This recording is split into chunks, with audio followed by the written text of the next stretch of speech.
Welcome to soda Buti. So இந்த வீடியோவில் பார்க்க போகிறது ஒரு கிரைம் த்ரில்லர் படம், அதுக்கப்புறம் வந்து கொரியன் வெப் சீரிஸ் ஒன்று. அந்த வெப் சீரிஸ் தமிழ் டப்பிங்லேயே இருக்குதுப்பா. ஸோ ரெண்டுத்தையுமே டீட்டெயிலாக பார்த்துடலாம். அதுக்கு முன்னாடி சோடா புட்டி அனிமின்னு ஒரு சேனல் ஆரம்பிச்சிருக்கேன்.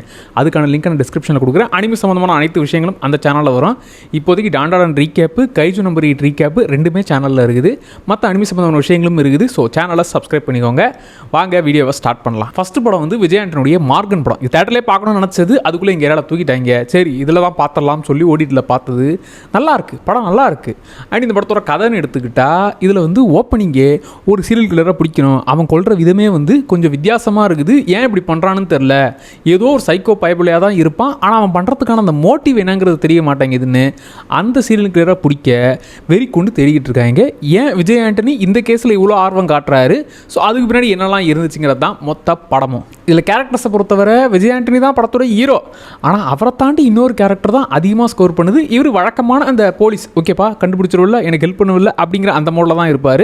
ப்ளஸ் அவர் எமோஷ்னலாக இதில் பாதிக்கப்பட்டிருப்பார். ஸோ அந்த எமோஷனல் சைட்லாம் நீட்டாக இருந்துச்சு. ஆனால் இன்னொரு கேரக்டரு அதுதான் இந்த படத்தை கொஞ்சம் வித்தியாசமாகவும் ப்ரெசென்ட் பண்ண முடிஞ்சுது.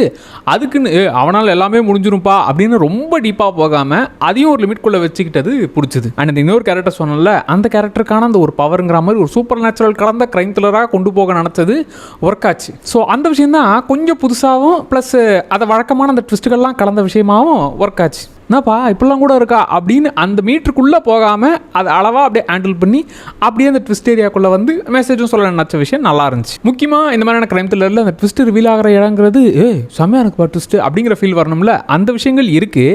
எனக்கு அதை விட கொஞ்சம் எமோஷ்னலாக அந்த கேரக்டரோட பாயிண்ட் ஆஃப் வியூ வந்து நல்லா இருந்துச்சு. அது பேச வந்த விஷயம் வந்து கன்ஃபார்ம் பேசியே தீரணும். அந்த விஷயத்தை இப்படியான ஒரு கிரைம் த்ரில்லரில் சொல்லும் போது இன்னும் பெரிய இம்பாக்டை ஏற்படுத்தும். இப்போலாம் வர வர வில்லனுடைய பாயிண்ட் ஆஃப் வியூ கேட்கும்போது எப்போ நீ பண்ணுறது ஒன்றும் தப்பெல்லாம் கிடையாதுப்பா அப்படிங்கிற ஒரு ஃபீல் தான் கொடுக்குது. எனக்கு இந்த படத்தில் ஒரே ஒரு குறை தான் என்னன்னா, ஒரு இரிட்டேட் பண்ணுற கேரக்டர் இருக்கும். அந்த கேரக்டரை ஏங்க ஒரே ஒருத்தராச்சும் போட்டு பலார்னு ஒன்று விழுக வேண்டியது தானே, அதை அப்படியே விட்டிங்கன்ற மாதிரி எனக்கு அந்த கேரக்டர் எதுவுமே ஆகலையா, எதுவுமே யாரும் பண்ணலையான்ற மாதிரி அந்த இரிட்டேட் கேரக்டர் பேசும்போது எனக்கு டென்ஷன் ஆகும். அதை ஏங்க எதுவுமே பண்ணலன்ற ஒரு ஃபீல் தான் எனக்கு. ஸ்டார்டிங்கில் என்ன எல்லாமே ஈஸியாக முடிஞ்சிருச்சு, அப்படியே லட்டு மாதிரி எல்லாமே வந்து கையில் சிக்கிருச்சு. இப்படியேவா போக போகுது, ஓ இப்படியேவா ஃப்ளாஷ்பேக்குள்ளே போக போகிறீங்கன்ற மாதிரி தோணுச்சு. ஆனால் போக போக அதை வேற மாதிரி கொண்டு போனது, அதுக்குள்ளே பல விஷயங்கள் இவங்க சொன்னதுன்ற மாதிரி அந்த விஷயங்கள்லாம் நல்லா இருந்துச்சு. ஸோ ஓவரால் கொஞ்சம் வித்தியாசமாக நல்ல மெசேஜும் சொல்லக்கூடிய, அதோட சேர்ந்து ட்விஸ்ட்டும் இருக்கக்கூடிய ஒரு படம் வேணும்னா இந்த படத்தை தாராளமாக ட்ரை பண்ணலாம். மார்கன் படம் எனக்கு ஒர்க் ஆச்சுப்பா, தாராளமாக ட்ரை பண்ணலாம். ரெண்டாவது கொரியன் சீரிஸான ட்ரிகர்.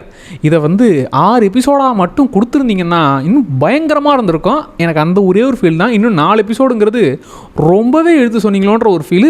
கான்செப்டாக சூப்பராக இருக்குப்பா அப்படிங்கிற ஒரு ஃபீலை கொடுத்துச்சு. அண்ட் இந்த சீரிஸை பொறுத்த வரைக்கும் மொத்தமாக 10 எபிசோடுப்பா. ஒரு எபிசோடு 50 நிமிஷமும் இருக்கும், ஒரு எபிசோடு 40 நிமிஷமும் இருக்கும். சரி, இந்த சீரிஸோடைய கதை என்ன அப்படின்னு பார்த்தாக்க, போலீஸ்கார் அவர் வந்து கன்னையே யூஸ் பண்ணக்கூடாது அப்படிங்கிற ஒரு முடிவோடு இருக்காரு. ஏன்னா அப்படிப்பட்ட ஒரு வாழ்க்கையில் நடந்த விஷயங்கள், இனிமேல் வந்து கன் யூஸ் பண்ணக்கூடாது. நான் போலீஸ் டிபார்ட்மெண்ட்டில் தான் இருக்கேன், என்கவுண்டர்லாம் ஈஸியாக பண்ணக்கூடியவங்க தான், ஆனால் நான் கன்னை யூஸ் பண்ண மாட்டேன். அது இல்லாமல் மற்றவங்களுக்கு அவங்க ஏதாவது ஒரு விஷயத்துக்காக போராடுவாங்கல்ல, அவங்களுக்கு என்னால் முடிஞ்ச ஹெல்ப் பண்ணுன்ற மாதிரி நல்ல போலீஸ்கார். இதில் ஊரில் இருக்கிற சில பேரை டார்கெட் பண்ணி இந்தாங்க வச்சுக்கோங்க அப்படிங்கிற மாதிரி கன்னை ஃப்ரீயாகவே கொடுக்குறான். எதுக்காக இப்படிலாம் நடக்குது, எதுக்கு அவங்களுக்காக கன்னு போய் சேருது, என்னதான் அவன் பிளான் போட்டு வச்சிருக்கிறான், இது எல்லாத்தையும் இவர் தெரிஞ்சுக்கிறது தான் இந்த மொத்த வெப் சீரிஸே. கேரக்டர்ஸ் வைஸ் எடுத்துக்கிட்டா அந்த போலீஸ் கேரக்டர் உண்மையாகவே அவருக்கான அந்த பேக் ஸ்டோரியை பார்க்கும்போது இந்த மாதிரியான சுச்சுவேஷனில் கட்டாயி அப்படி தான் ஸ்லிப் ஆகணும், ஆனால் அதை தாண்டி கண்ட்ரோல் பண்ணிட்டு இருக்கணும்னா அந்த விஷயம் எனக்கு புரியுது பண்ணுற மாதிரி அந்த கேரக்டரோட வழியை நம்மளால் புரிஞ்சுக்க முடியும். அது இல்லாமல் மற்றவங்களை அவர் கையாளுற விதம், சில பேரால் அவங்களுக்கு நியாயமே கிடைக்காதுன்னு அவருக்கு நல்லாவே தெரியும். இருந்தாலும் அவங்க பக்கம் சப்போர்ட் பண்ணுறது, இந்தம்மா நீங்கள் சாப்பிடுங்க அப்படிங்கிற மாதிரி ஒரு ஹெல்ப் பண்ணுறதுன்ற மாதிரி ஒருத்தரையும் அவர் பார்த்துக்கிறது தான். ஈவன் குற்றவாளியாகவே இருந்தாலும் கோவப்படுவார் தான், ஆனால் அதுக்குன்னு தம்பே ஓவராக போயிட்டு இருக்குங்கிற மாதிரி அந்த கேரக்டரை எல்லாரையும் கண்ட்ரோல் பண்ணுற ஒரு கேரக்டரு.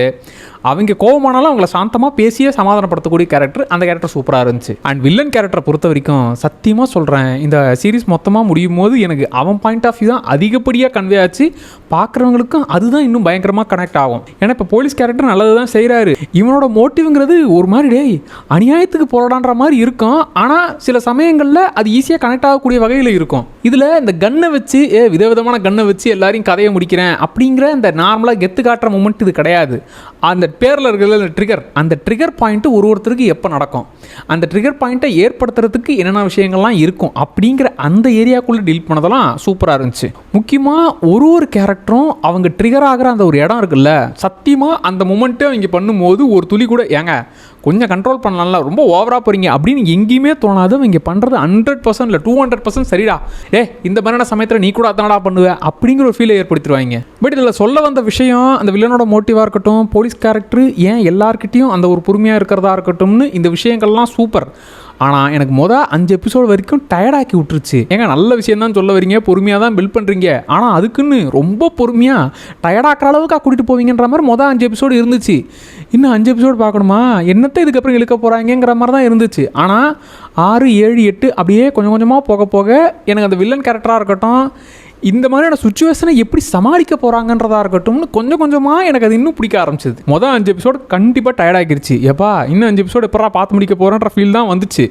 ஆனால் அதுக்கப்புறம் போக போக ஒரு கேரக்டர் எடுக்கிற முடிவுன்ற மாதிரி சில கேரக்டர்ஸ் அந்த ட்ரிகர் பாயிண்ட் இருக்குது இல்லை, அந்த மூமெண்ட்ஸ்லாம் சூப்பராக ஒர்க் ஆச்சு. அதனால தான் ஒரு எபிசோடும் அட்லீஸ்ட் எப்பா நிறுத்திடலாம் அப்படிங்கிற ஃபீல் வராமல் ஒரு கேரக்டர் பண்ணுற விஷயங்கள் கொஞ்சம் கனெக்ட் ஆச்சு. அண்ட் வில்லனோட மோட்டிவ் வந்து சரி தப்பு அப்படிங்கிறத விட அப்படின்னா அதுக்கு உங்கள்கிட்ட ஆன்சர் இருக்கா, இப்போ இப்படி நான் அவனு பண்ணுறது தப்புன்னா அதுக்கு நீங்கள் சரியான சொல்யூஷன் கொடுனா அதுக்கு அவங்ககிட்ட கிடையாது. ஸோ அதனால் வில்லனோட மோட்டிவ்ங்கிறது ஈஸியாக எல்லாருமே கனெக்ட் ஆகக்கூடிய ஒன்று. நமக்கு இந்த பேட்மேனோடைய ரூல் தெரியல, யாரையுமே கொல்லக்கூடாதுன்னு, எல்லாரையும் பிடிச்சி கெட்டவனாக இருந்தாலும் பிடிச்சி ஜெயிலில் போடணும்.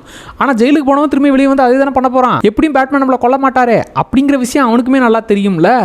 அதனால் ஏதோ ஒரு விஷயம் இடிக்குதுன்ற மாதிரி நமக்கு லைட்டாக தோணும்ல. பேட்மேன் ஜோக்கருடைய அந்த ஃபிலாசபி தான் இந்த சீரீஸ்லையுமே பேசுறது. எனக்கு 6வது எபிசோடுக்கு மேலே கொஞ்சம் எமோஷனலாக டீல் பண்ண விஷயங்கள் எனக்கு அது ஒர்க் ஆச்சுப்பா. ஸோ மீண்டும் மீண்டும் சொல்கிறேன், ரொம்ப ரொம்ப பொறுமையாக போகக்கூடியது தான். ஆனால் அந்த பொறுமையோடு உட்காந்து நீங்கள் பார்க்கும்போது ஒரு கேரக்டர்ஸும் அண்ட் ஒருத்தர் பண்ணக்கூடிய விஷயமும் உங்களுக்கு நல்லாவே கனெக்ட் ஆகும். முக்கியமாக வில்லனோட மோட்டிவ் தான் அதிகப்படியாக இருக்கும். ஆனால் இந்த சீரீஸில் அவங்க நல்ல விதமாக தான் சொல்ல வந்தாங்க. ஆனால் இது க்ளோரிஃபை பண்ணுற விஷயமாக தான் கடைசியில் ஃபீல் ஆகுதே தவிர அவங்க சொல்ல வந்த விஷயங்கிறது லைட்டாக வேறு வழி இல்லை, திடீர்னு வேணால் இப்படி நடக்கலாம் அப்படிங்கிற மாதிரி தான் ஃபீல் ஆச்சு. ஸோ நல்ல கான்செப்ட், ஏகப்பட்ட கேரக்டர்ஸுடைய பாயிண்ட் ஆஃப் வியூவில் அவங்க ட்ரிகர் ஆகிற மூமெண்ட்லாம் செம்மையாக கனெக்ட் ஆச்சு. ஆனால் ரொம்ப ரொம்ப ஸ்லோவாக போனதுனால ஒரு மாதிரி டயர்டும் ஆக்கிருச்சு. ஆனால் தாராளமாக ட்ரை பண்ணக்கூடிய ஒரு சீரீஸு. எனக்கு பாதிக்கு மேலே நான் பொறுமையை இழந்துட்டேன். ஆனால் அதுக்கப்புறம் போக போக பேச வந்த விஷயம் சூப்பரான விஷயம்டான்ற மாதிரி எனக்கு அதுக்கப்புறம் ஒரு மாதிரி கனெக்ட் ஆகிடுச்சு. எனக்கு இந்த சீரீஸ் பிடிச்சதுப்பா. நான் பொறுமையாக உட்காந்து பார்க்கக்கூடிய ஆள், எனக்கு இந்த சீரீஸ் பிடிச்சிது. அண்ட் இந்த ரெண்டுமே பார்த்தவங்க உங்களுக்கு எப்படி இருந்துச்சுங்கிறத மறக்காமல் கமெண்ட்டில் சொல்லுங்கள், அதை நானும் தெரிஞ்சுக்கிறேன். சோடா அப்படி அனிமி சேனல் இருக்குதுப்பா, அதையும் சப்ஸ்கிரைப் பண்ணி விட்டுருங்க. டிஸ்கிரிப்ஷனில் லிங்க் கொடுக்குறேன். Tata by.